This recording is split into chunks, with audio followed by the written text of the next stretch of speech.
નમસ્કાર વિદ્યાર્થીઓ, હવે આપણે 11 સાયન્સ કેમેસ્ટ્રીના પરમાણુય બંધારણ ચેપ્ટરમાં એક નવો મુદ્દો શીખવા જઈ રહ્યા છીએ અને એ વાત કરવાની છે આપણે પરમાણુય ક્રમાંક અને દળ ક્રમાંક એટલે કે પરમાણુ ભારાંક.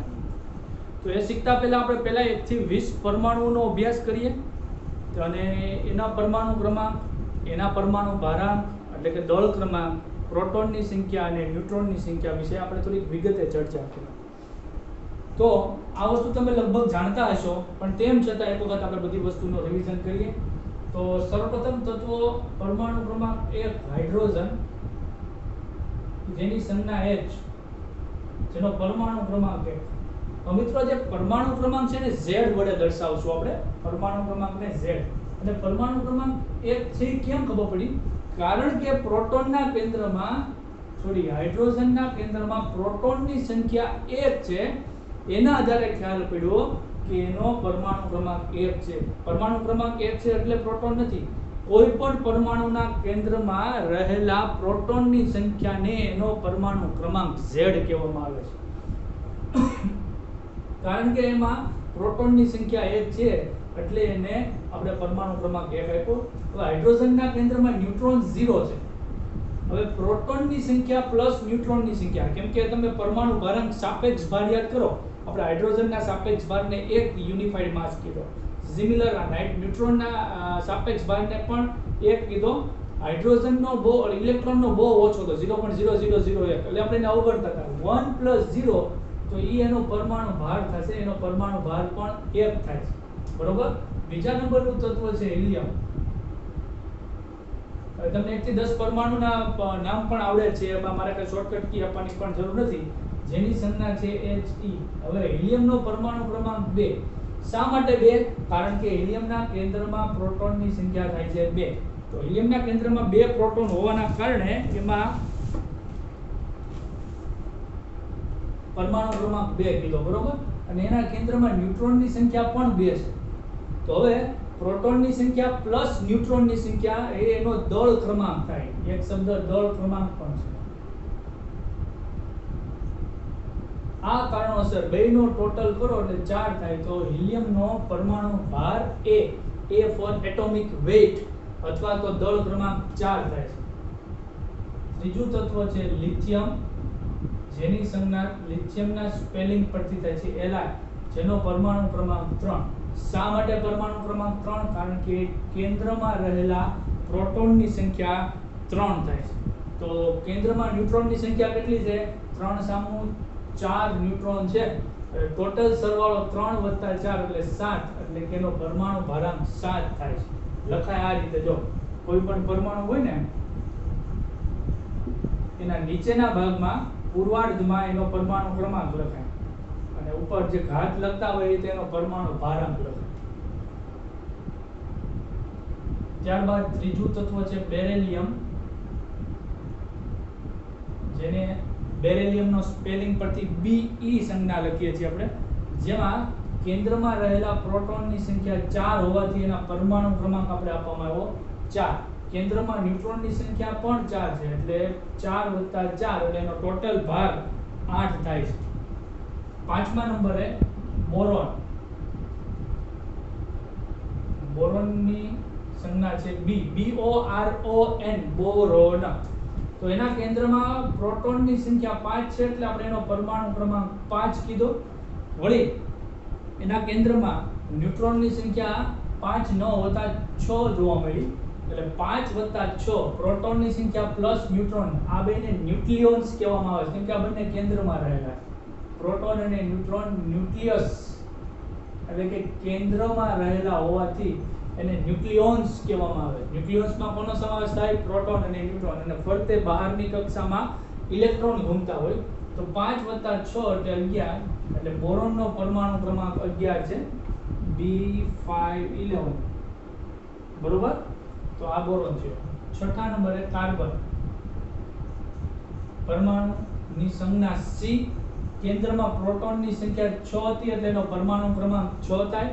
ન્યુટ્રોનની સંખ્યા પણ 6 છે, એટલે 6 + 6 એટલે 12, C612 આપણે રીતે લખતા હોઈએ છીએ. બરોબર.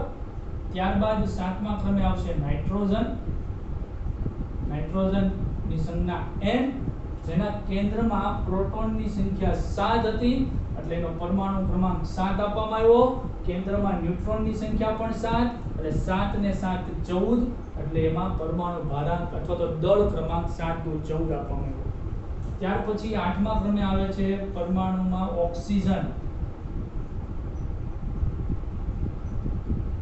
જેની સંજ્ઞા એના સ્પેલિંગ પરથી કેપિટલ O, જેમાં કેન્દ્રમાં પ્રોટોનની સંખ્યા 8 હોવાથી તેનો પરમાણુ ક્રમાંક 8, કેન્દ્રમાં ન્યુટ્રોનની સંખ્યા પણ 8 છે એટલે 8 ને 8 16, પરમાણુ ભારાંક 16. પરમાણુ ભારાંક યાદ રહેવા જોઈએ, ક્રમાંક તો તમને આવડે જ છે બધાને, અને એના આધારે તમે પ્રોટોન અને ન્યુટ્રોનની સંખ્યા પણ ગણી શકશો.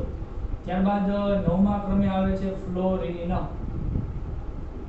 ફ્લોરિનનો સ્પેલિંગ થાય છે FLOURIN, ફ્લોરિન. એના પરથી F કે જેના કેન્દ્રમાં પ્રોટોનની સંખ્યા 9 હતી એટલે એના પરમાણુ ક્રમાંક 9 આપવામાં આવ્યો, પરંતુ તેના કેન્દ્રમાં ન્યુટ્રોનની સંખ્યા 9 નથી પણ 10 ન્યુટ્રોન છે એટલે 10 + 9, પરમાણુ ભારાંક થશે 19. અને 10મા ક્રમે આવે છે નિયોન, નિષ્ક્રિય વાયુ નિયોન Ne, જેના કેન્દ્રમાં પ્રોટોનની સંખ્યા હતી 10 એટલે કે એનો પરમાણુ ક્રમાંક થશે 10, અને કેન્દ્રમાં ન્યુટ્રોનની સંખ્યા પણ એમાં 10 જોવા મળી. અને ન્યુક્લિયોન્સ બેયનો જે સરવાળો છે, કેમ કે એક પ્રોટોનનો ભાર 1, 10 નો 10 એટલે એક ન્યુટ્રોનનો ભાર 1 લીધો, આપણે અગાઉ શીખી ગયા છીએ, એટલે 10 + 10 એટલે અહીંયા 20. તો અહીંયા 1 થી 20 સુધીના પરમાણુઓની આપણે વાત કરી, પણ ક્યાં ક્યાં એટલો ફેર જોવા મળ્યો? તો કે ભાઈ ઘણા બધા એવા હતા કે જેમાં પ્રોટોનની સંખ્યા અને ન્યુટ્રોનની સંખ્યા સરખી હતી. હિલિયમમાં એવું જોવા મળ્યું નથી, બોરોનમાં એવું જોવા મળ્યું નથી, ફ્લોરિનમાં એવું જોવા મળ્યું નથી. આ 3 એવા તત્વો છે કે જેમાં પ્રોટોન અને ન્યુટ્રોનની સંખ્યામાં ફેરફાર છે, એટલે કે પ્રોટોન કરતા ન્યુટ્રોન 1 એકમ વધારે છે. તો આ 3 યાદ રાખી લો, બાકી બધામાં. ને એક અહીંયા હાઇડ્રોજનમાં ન્યુટ્રોન નથી, બરોબર? આપણે હમણાં એના સમસ્થાનિકો શીખશું ત્યારે શીખીશું. ત્યાર પછી 11મા ક્રમે કોણ આવે છે? સોડિયમ ધાતુ આવે છે 11મા ક્રમે, સોડિયમ. અને એમાં પ્રોટોનની સંખ્યા 11 હતી એટલે આપણે એનો પરમાણુ ક્રમાંક 11 કીધો. એટલે પરમાણુ ક્રમાંક એટલે શું દર્શાવે? પ્રોટોનની સંખ્યા. વળી પાછું જેટલા પ્રોટોન હોય ઇલેક્ટ્રોન એટલા જ હોય, સમજ્યા? જે માનો કે આપણે એમ કહીએ છીએ આ પરમાણુ ક્રમાંક, તો ઘણા બધા એમ કે પરમાણુ ક્રમાંક એટલે ઇલેક્ટ્રોનની સંખ્યા, પણ જેટલા પ્રોટોન હોય ઇલેક્ટ્રોન એટલા જ હોવાના છે, તો જ કોઈ પણ તત્વ વીજભારની દ્રષ્ટિએ તટસ્થ બને. એક વસ્તુ યાદ રાખવાની. એટલે આપણે અહીંયા પ્રોટોનની સંખ્યા અથવા તો એમ કહી શકીએ ઇલેક્ટ્રોનની સંખ્યા, કેમ કે જેટલા પ્રોટોન છે ઇલેક્ટ્રોન એટલા જ હશે. પણ મૂળ થિયરી શું છે કે કેન્દ્રનો જે કોઈ ભાર છે એ પ્રોટોન અને ન્યુટ્રોનના કારણે છે, અને કેન્દ્રીય ભાર એમાં રહેલા પ્રોટોનની સંખ્યાને આધારે પરમાણુ ક્રમાંક નક્કી થયા છે, મૂળ થિયરી. પછી તમે જેટલા પ્રોટોન છે એટલા ઇલેક્ટ્રોનના આધારે પણ કહી શકો ભાઈ પરમાણુ ક્રમાંક જેટલા ઇલેક્ટ્રોન હોય, બરોબર? તો સોડિયમ ના કેન્દ્રમાં ન્યુટ્રોનની સંખ્યા 11 નથી પણ 12 છે, એટલે 11 + 12 એટલે એનો પરમાણુ દળ થશે 23. ત્યારબાદ 12મા ક્રમે આવે છે મેગ્નેશિયમ ધાતુ, મેગ્નેશિયમ, જેની સંજ્ઞા M અને G, Mg, મેગ્નેશિયમ, જેના આ કેન્દ્રમાં પ્રોટોનની સંખ્યા 12 હોવાથી એનો પરમાણુ ક્રમાંક થાય છે 12, જ્યારે ન્યુટ્રોનની સંખ્યા પણ 12 છે એટલે એમાં 12 ને 12 24 એટલે પરમાણુ દળ ક્રમાંક થાય છે 24. ત્યાર પછી 13મા ક્રમે આપણે લઈશું એલ્યુમિનિયમ,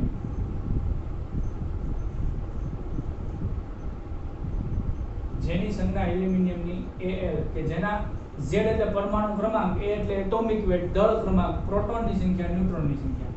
તો જેમાં પ્રોટોનની સંખ્યા 13 છે એટલે પરમાણુ ક્રમાંક Z પણ 13 થાય, પણ ન્યુટ્રોનની સંખ્યા 13 નથી, ન્યુટ્રોનની સંખ્યા 14 છે એટલે 13 + 14 એટલે કે 27. એલ્યુમિનિયમનો દળ ક્રમાંક 27 આ રીતે લખાશો, Al 13 27 આ મૂળ, બરોબર? ત્યાર પછી સિલિકોન 14મા ક્રમે આવશે સિલિકોન. અને સિલિકોનના નામના ઇંગ્લિશના સ્પેલિંગ કરતી SILICON, સિલિકોન, કે જેના પ્રોટોનની સંખ્યા 14 છે કેન્દ્રમાં એટલે પરમાણુ ક્રમાંક પણ 14, ન્યુટ્રોનની સંખ્યા પણ 14, એટલે 14 ને 14 28 એટલે એનો એટોમિક વેટ એટલે કે પરમાણુ દળાંક ભારાંક 28 થાય છે. ત્યાર પછી 15મા ક્રમે ફોસ્ફરસ આવે છે,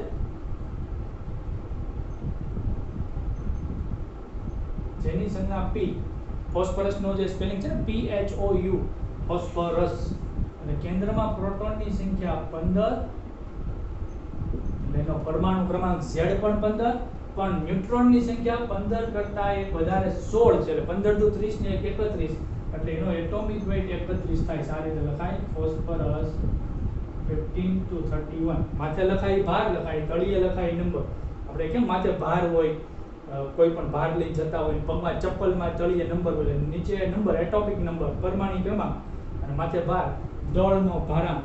ત્યાર પછી 16મા ક્રમે આવે છે સલ્ફર S, કે જેના કેન્દ્રમાં પ્રોટોનની સંખ્યા છે 16, એટલે કે એનો પરમાણુ ક્રમાંક પણ 16 થાય છે. કેન્દ્રમાં ન્યુટ્રોનની સંખ્યા પણ 16 છે, એટલે એનો 16 + 16 એટલે 16 દુ 32, દળ ક્રમાંક થાય છે 32. 17મા ક્રમે આવે છે ક્લોરીન.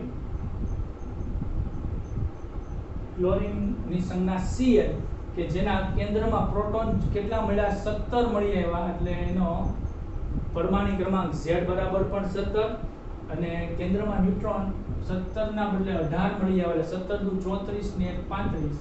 આમ તો એનો એપ્રોક્સી 35.5 કહેવામાં આવે છે, આ એપ્રોક્સી લીધેલો છે, બાકી એનો સાચો પરમાણુ દળાંક છે 35.5 U, યુનિફાઈડ માસ અથવા એટોમિક માસ યુનિટ. બરોબર. 17 પછી 18મા ક્રમે આવે છે આર્ગોન, નિષ્ક્રિય વાયુ.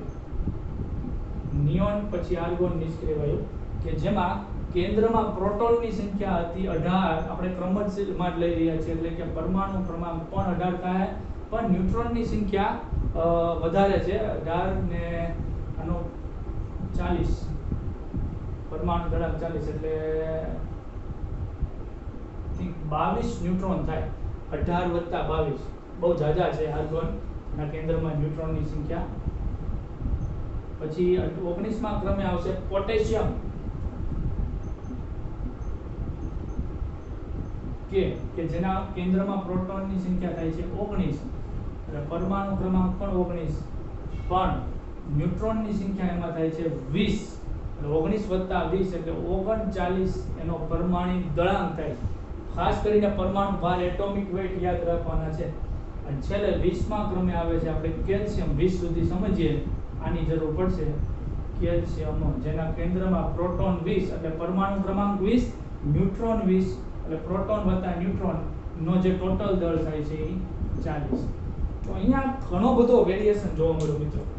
દાખલા તરીકે સોડિયમમાં જે પ્રોટોન ન્યુટ્રોન છે એ સરખા નથી, એટલે આપણે સોડિયમને અલગ કાઢી શકીએ કે એમાં 1 એકમ વધારે છે. બરોબર. પછી મેગ્નેશિયમમાં પ્રોટોન ન્યુટ્રોન સરખા છે.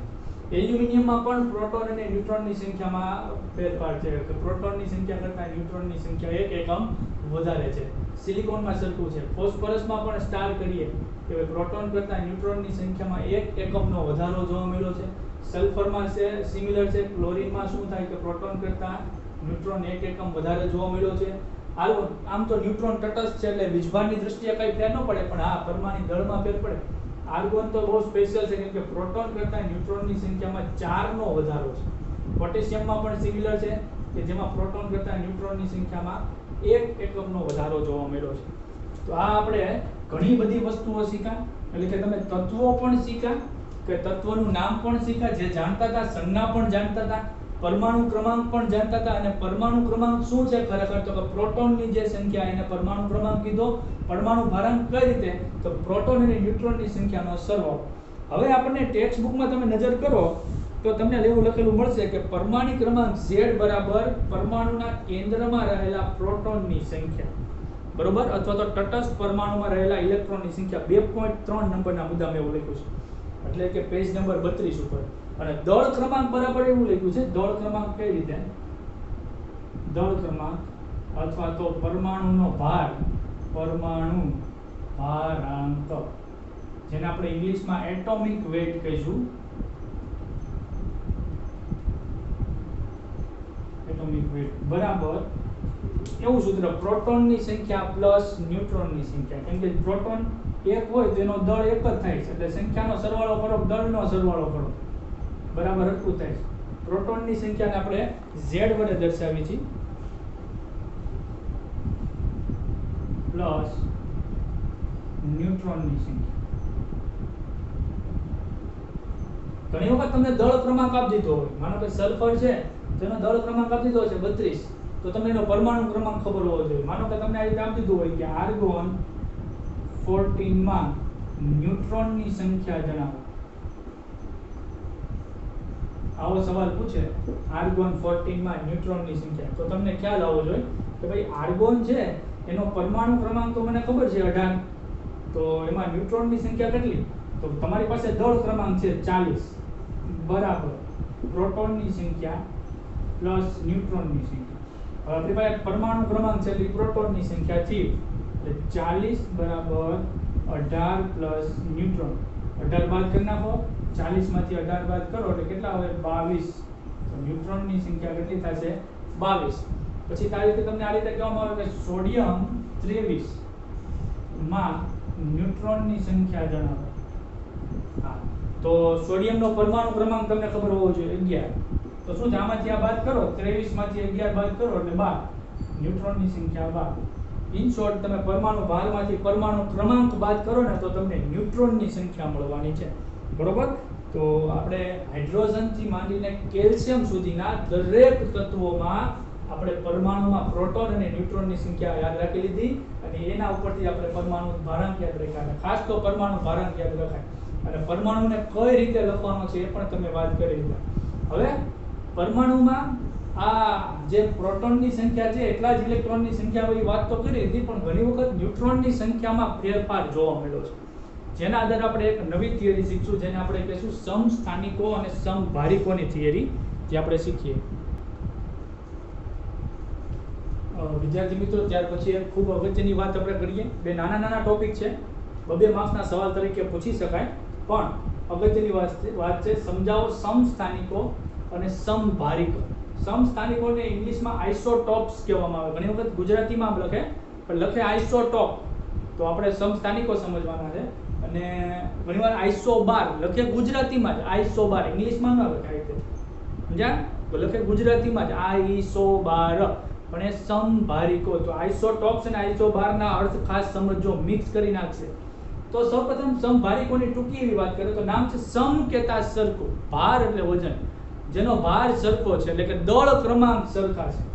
સમભારિકો શું? કે જેના દળ ક્રમાંક સરખા છે અને પરમાણુ ક્રમાંક જુદા જુદા છે. તો કોઈ પણ તત્વ આપણે લઈએ છીએ તો એમાં જે ડાબી બાજુ છે આપણે જોઈ રહ્યા છીએ, પણ ડાબી બાજુ જે નીચે લખીએ ને મૂર્ધક કીધું, અને ઉપર લખીએ ને પાદાંક કીધો, પદનો અંક પાદાંક. તો એ પાદાંક ઉપર લખી છે ભાર દર્શાવે. મેં તમને કીધું ને કે માથે ભાર એટલે પરમાણુ ભાર દર્શાવે છે, જ્યારે ડાબી બાજુ નીચે મૂર્ધક જેને કીધું એ પરમાણુ ક્રમાંક દર્શાવે. એની આપણે અહીંયા દર્શાવ્યું, ઘણી વખત બતાવ્યું. દાખલા તરીકે જો આ મૂર્ધક છે તો એ કાર્બન નામના તત્વનો પરમાણુ ક્રમાંક જેના ભાર દર્શાવે છે. તો સમભારિકો કોને કીધા?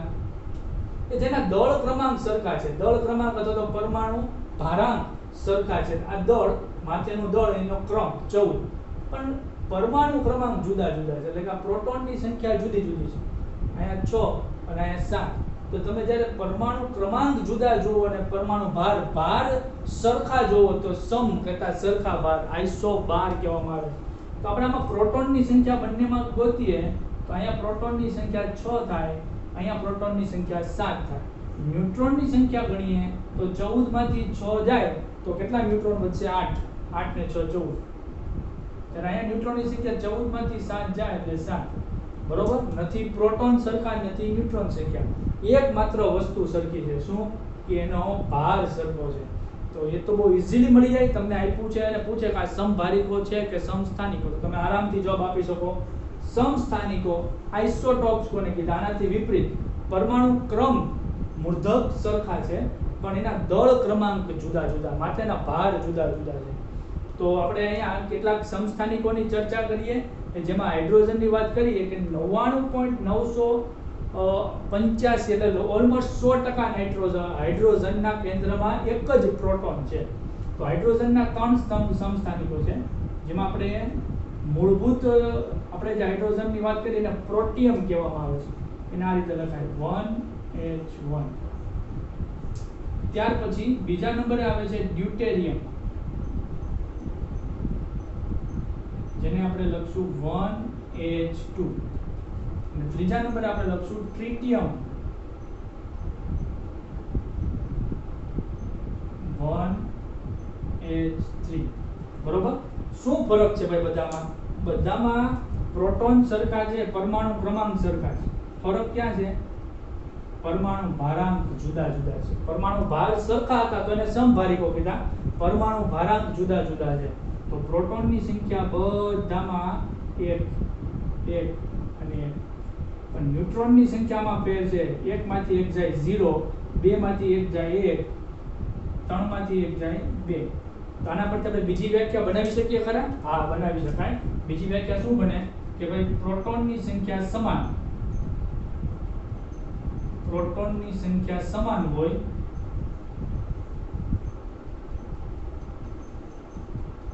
પરંતુ કોની ન્યુટ્રોનની સંખ્યા જુદી જુદી હોય.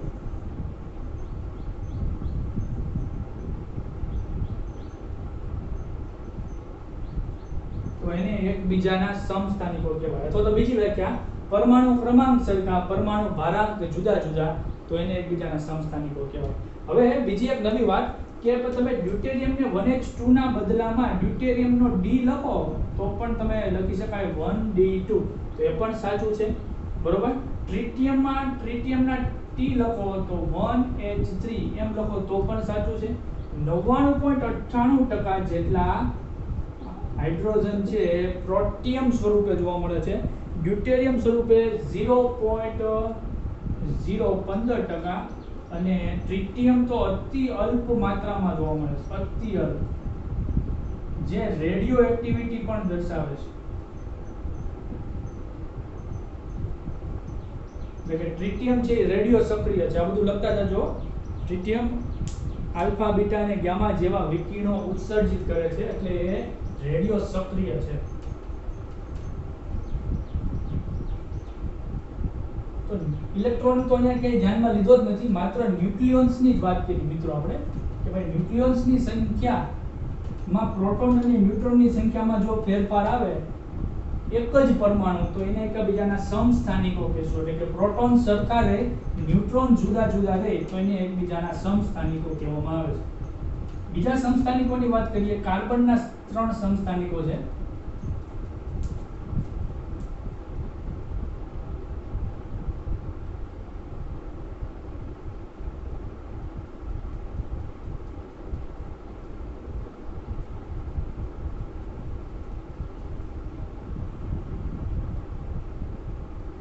C612,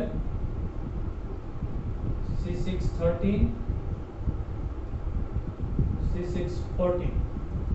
એમાં આપણે C614 લીધું. બરોબર. C612 બધામાં પ્રોટોનની સંખ્યા સરખી છે, જોઈ લો. બરોબર.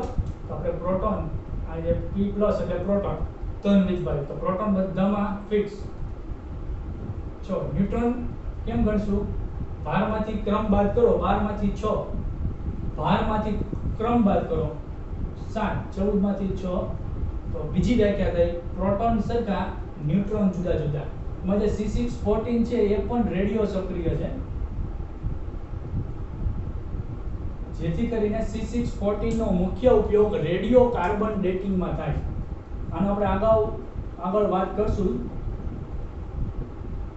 રેડિયો કાર્બન ડેટિંગ, ડેટ નક્કી કરવી, ડેટિંગ એટલે ડેટ નક્કી કરવી, અને રેડિયો એક્ટિવિટીના આધારે કાર્બનની મદદથી, દાખલા તરીકે કોઈ એક વૃક્ષનો નમૂનો પડ્યો છે તો એ વૃક્ષનો નમૂનો કેટલા વર્ષ જૂનો છે જાણી શકાય. કબીર વડનું નામ સાંભળ્યું છે, તો એ કબીર વડ કેટલા વર્ષ પહેલાનું જૂનો નમૂનો છે એ રેડિયો કાર્બન ડેટિંગ એટલે એ ઝાડના જે થડિયું છે એમાંથી રહેલા કાર્બનના આધારે નક્કી થયું કબીર વડનું આયુષ્ય. એમ કોઈ પણ જૂના નમૂના હોય તો એ તમે રેડિયો કાર્બન ડેટિંગના આધારે નક્કી કરી શકો. વર્ષો પહેલા કોઈ શિપ ડૂબી ગઈ અને ઘણા વર્ષો પછી એ શિપ દરિયાના પેટાળમાંથી મળે તો એ તમે આ રેડિયો કાર્બન ડેટિંગ પદ્ધતિના આધારે જાણી શકો કે ભાઈ એ કેટલા વર્ષ જૂની છે.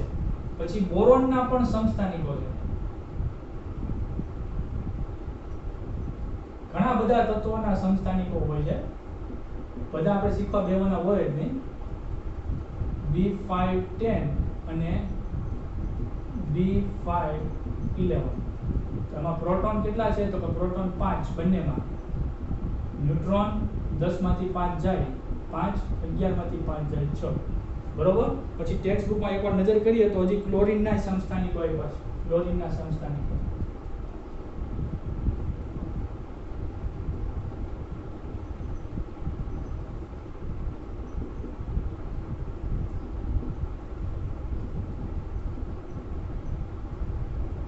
આ તો મૂળ આપણે જોઈ ગયા ને, Cl17 અને બીજું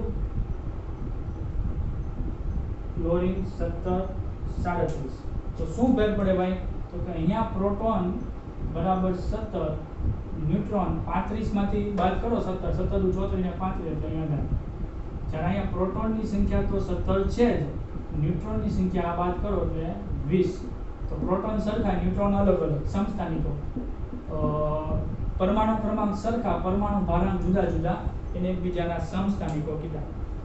તો કોઈ પણ આવા બધા તત્વો તો એકના એક જ છે, બે હગા ભાઈઓ છે, પણ થોડોક ફેર છે. એક જ બાપના દીકરા છે, હાઇડ્રોજન પ્રોટિયમ, પણ એના થોડા ગુણધર્મો જુદા જુદા છે. તો કોઈ પણ તત્વના જે રાસાયણિક ગુણધર્મો છે, કોઈ પણ તત્વના રાસાયણિક ગુણધર્મો એ ઇલેક્ટ્રોનની સંખ્યા આધારિત હોય. કેમ કે રાસાયણિક ગુણધર્મો રાસાયણિક પ્રક્રિયા માટે કેન્દ્રીય પ્રક્રિયા નથી. કેન્દ્રમાં રહેલા પ્રોટોન છે કોઈ પ્રક્રિયા નહીં કરે. કોઈ પણ તત્વની આસપાસ જે ઇલેક્ટ્રોન છે ને એ પ્રક્રિયા કરશે. શું કામ? અષ્ટક પૂર્ણ કરવા. એ તો તમે જાણો છો, સંયોજકતા કક્ષામાં 8 ઇલેક્ટ્રોન પૂરા કરવા, એટલે ઇલેક્ટ્રોન આધારિત છે. અને ઇલેક્ટ્રોનની સંખ્યા કેટલી હોય? તો કે પ્રોટોનની સંખ્યા જેટલી. તો સમસ્થાનિકોમાં પ્રોટોનની સંખ્યા તો સરખી છે, પ્રોટોન તો બદલાતા જ નથી, માત્ર ન્યુટ્રોનની સંખ્યા બદલાય છે. એટલે કે સમસ્થાનિકો માં આપણે કહી શકીએ પ્રોટોન સરખા છે, એટલે ઇલેક્ટ્રોનની સંખ્યા પણ સરખી હોવાની. કેમ કે જેટલા પ્રોટોન હોય એટલા જ ઇલેક્ટ્રોન હોય. ન્યુટ્રોન વધઘટ થાય, ઇલેક્ટ્રોનને કાંઈ ફેર ન પડે, કેમ કે ન્યુટ્રોન તટસ્થ છે. તો સમસ્થાનિકોમાં ઇલેક્ટ્રોનની સંખ્યા તો સરખી છે, એટલે કે સમસ્થાનિકોના રાસાયણિક ગુણધર્મો સમાન હોવાના છે. સમસ્થાનિકોના રાસાયણિક ગુણધર્મો સરખા, એટલે કે હાઇડ્રોજનમાં પ્રોટિયમ જે રાસાયણિક પ્રક્રિયા કરે ડ્યુટેરિયમ એ જ કરશે, અને ટ્રિટિયમ પણ એ જ કરશે. દાખલા તરીકે જે હાઇડ્રોજન છે તો આ H2O બનાવે છે ને, તો આ ડ્યુટેરિયમ પણ બનાવે D2O, એ હાઇડ્રોજન જ છે. ટ્રિટિયમ તો નહીં કરે, કેમ કે અતિ અલ્પ છે અને રેડિયો સક્રિય છે. તો D2O ને આપણે ભારે પાણી કહીએ છીએ. 10માં તમારે આવી જ ગયું છે, હે ને? ભારે પાણી કહીએ છીએ. એટલે આ માનો કે કાર્બન છે, આ સાદો કાર્બન, તો એ કાર્બન છે એ કાર્બન ડાયોક્સાઇડ બનાવે CO2. પણ આ કાર્બન એ કાર્બન ડાયોક્સાઇડ બનાવે, પણ આ કાર્બન થોડોક રેડિયો એક્ટિવ હોય એવો કાર્બન ડાયોક્સાઇડ બને. તો આટલો ફરક પડે. હવે આપણે કોયડો જોઈએ. 2.1 નંબરના કોયડા ઉપર નજર કરો ટેક્સ્ટ બુકમાં. એમાં એવો સવાલ પૂછ્યો છે કે બ્રોમિન 3580 માં પ્રોટોન, ન્યુટ્રોન અને ઇલેક્ટ્રોનની સંખ્યા ગણો. આ તો અતિ સહેલો સવાલ કહેવાય, કેમ કે આપણે તેવા કેટલા જ ટોપિક જોઈ લીધા. લખવાનું બાકી હોય તો વિડિયો પોઝ કરી અથવા તો રિવર્સ કરી અને પાછું લખી લેવું. દરેક બાબતો લખી લેવી ફરજિયાતપણે.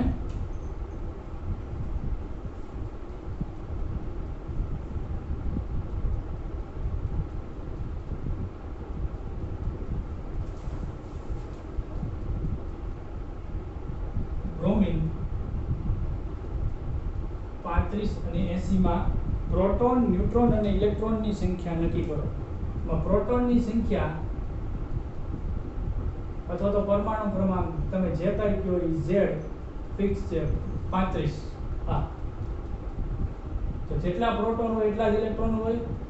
ઇલેક્ટ્રોનની સંખ્યા E - = 35. ન્યુટ્રોનની સંખ્યા કેટલી થાય? A - J. A શું દર્શાવે? પાદાંક, એટોમિક વેઇટ.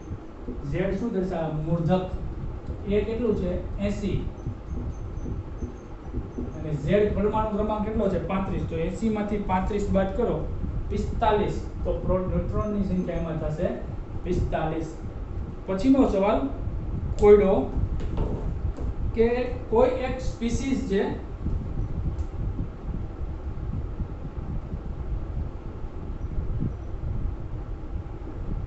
એનું નામ નથી આપ્યું. તો આપણે સ્પીસીઝ એટલે કે કોઈ તત્વ રચના ધારી લે x, સ્પીસીઝ ને x ધારી લે, બરોબર. એમાં ઇલેક્ટ્રોન, પ્રોટોન અને ન્યુટ્રોનની સંખ્યા આપણને આપી દીધેલી છે. ઇલેક્ટ્રોનની સંખ્યા એટલે આપણે E માઈનસ કરીએ, E માઈનસ એટલે 18. પછી બીજા ક્રમે પ્રોટોનની સંખ્યા આપી છે 16 અને ત્રીજા ક્રમે ન્યુટ્રોનની સંખ્યા આપી છે 16. તો આ સ્પીસીઝની સંજ્ઞા દર્શાવો, શેના વડે દર્શાવશું, બરોબર. થોડો ટ્રિકી સવાલ છે. આ સ્પીસીઝ કઈ છે એ પણ કહી દઈએ. તો ઇલેક્ટ્રોન 18 છે અને પ્રોટોન 16 છે. નોર્મલી શું હોય કે પ્રોટોન જેટલા હોય એટલા જ ઇલેક્ટ્રોન હોય. તો આ પ્રોટોનની સંખ્યા એટલે તમને દર્શાવશે પરમાણુ ક્રમાંક, બરોબર. એટલે એને આપણે Z કહીશું. અને પરમાણુ દળાંક એટલે પરમાણુ ભારાંક, પરમાણુ દળાંક અથવા તો દળ ક્રમાંક કઈ રીતે ગણી શકાય? પ્રોટોનની સંખ્યા પ્લસ ન્યુટ્રોનની સંખ્યા. પ્રોટોનની સંખ્યા 16, ન્યુટ્રોનની સંખ્યા 16 એટલે 16 ને 16 32. અને પરમાણુ ક્રમાંક 16 છે એટલે આપણે ખ્યાલ તો આવી ગયો આ તત્વ કયું છે? સલ્ફર છે. તો નોર્મલી પ્રોટોનની સંખ્યા જેટલી જ ઇલેક્ટ્રોનની સંખ્યા હોય, પણ અહીં પ્રોટોનની સંખ્યા કરતા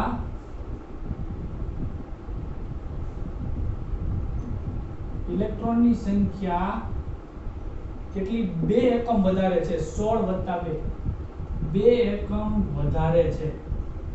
એનો અર્થ એમ કે એને ઇલેક્ટ્રોન મેળવેલા છે. એટલે નોર્મલી સલ્ફરને આપણે આમ જ લખીએ છીએ, સલ્ફર 16 અને આ 32. આ તત્વની સંજ્ઞા. આ તો તટસ્થ તત્વો છે, તટસ્થ. પણ કારણ કે પ્રોટોન 16 હોય તો ઇલેક્ટ્રોન 16 જ હોવા જોઈએ. 2 ઇલેક્ટ્રોન વધારે મેળવેલા છે. એટલે વધારાના 2 ઇલેક્ટ્રોનના કારણે ચાર્જ આવશે -2. તો આ S-2 છે જેનો પરમાણુ ક્રમાંક 16 છે અને ઇલેક્ટ્રોન મેળવેલા છે, 2 ઇલેક્ટ્રોન મેળવ્યા છે. તો આ S-2 એટલે થશે સલ્ફાઇડ, બરોબર. એને ઇલેક્ટ્રોન મેળવેલા. ઋણ આયન સ્પીસીઝ. નોર્મલી 18 ઇલેક્ટ્રોન તો આર્ગોન પાસે હોય, પણ એ પ્રોટોન 18 જ હોય ને. મેન પેલા પ્રોટોન છે, મેં તમને પહેલા કીધેલું છે. પ્રોટોન મેન છે જે પરમાણુ ક્રમાંક, અને 16 એટલે સલ્ફર થયું. હજી આપણે તાજું જોયું. તો 16 પ્રોટોન તો 16 ઇલેક્ટ્રોન. 18 કેમ છે? તો 2 ઇલેક્ટ્રોન વધારે એને મેળવા છે. 2 ઇલેક્ટ્રોન મેળવા છે એટલે -2 ચાર્જ છે. મૂળ તત્વની સંજ્ઞા તો આવી થઈ તટસ્થ હોય ત્યારે, બરોબર. તો આપણે આ વ્યવસ્થિત અભ્યાસ કરી લીધો, કમ્પ્લીટ. પરમાણુ ક્રમાંક, પરમાણુ ભારાંક, તત્વો, સંજ્ઞા, સમસ્થાનિકો, સમભારિકો. આજ પૂરતું એટલું રાખીએ. રિવિઝન કરજો, લખી લેજો. અસ્તુ.